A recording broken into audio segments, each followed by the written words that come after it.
नाशिकमध्ये खड्ड्यांच्या मुद्द्यावरून शिवसेना आता आक्रमक झालेली आहे। कैलास मुदलियारांकडून बॅनर लावत निषेध व्यक्त करण्यात आलाय। नाशिककर खड्ड्यात तरी अधिकारी सुस्त असल्याचा आरोप करण्यात आलेला आहे। नाशिक रोडच्या उड्डाणपूल मृत्यूचा सापळा बनल्याचा आरोप देखील त्यांनी केलाय। याचाच आढावा घेतला आमचे प्रतिनिधी महेश महाले यांनी। पाहूयात।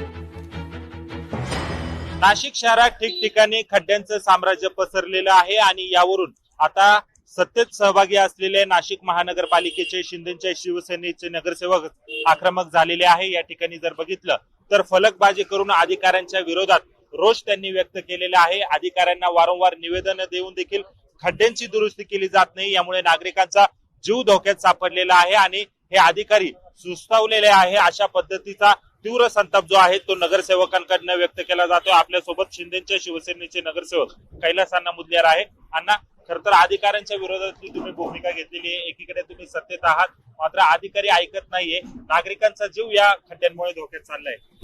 हा हिंदू हृदय सम्राट यांच्या संकल्पनेतून झालेला हा सर्वात प्रथम उत्तर महाराष्ट्रातले उड्डाणपूल आहे आणि याची ही अवस्था होणं आणि तो माझ्या प्रभागामध्ये जे मला निंदनीय आहे। त्याच्यामुळे मी आता ही परिस्थिती बघितली। यांनी जो रस्ता उकरलेला आहे तो पावसाळ्याच्या अगोदर उकरला नाही।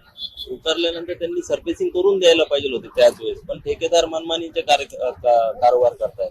अधिकाऱ्यांना विचारलं तर अधिकारी म्हणतात सांगतो करतो, हेच उत्तर सगळ्यांना भेटतात। पण नागरिकांच्या हितासाठी मला त्याचा निषेध करावा लागला आणि लोकांना आवाहन करावं लागलं की उड्डाणपूल न वापरता खालून तुम्ही तरी जा, म्हणजे त्यांचं कोणाची जीवित हानी होणार नाही। नागरिक पडतायत आणि त्यांचे कॉल आम्हाला येत आहे। तर हा पूर्ण उड्डाणपूल हा प्रभाग क्रमांक 20 मध्ये येतो, त्याच्यामुळे मला त्याच्यावरती लक्ष देणं गरजेचं आहे। यावर आता काय तोडगा निघतो हे देखील पाहणं तितकंच महत्वाचं ठरणार आहे। महेश महाले, लोकशाही मराठी, नाशिक। लोकशाही मराठी ऐका, पहा, जागरूक रहा।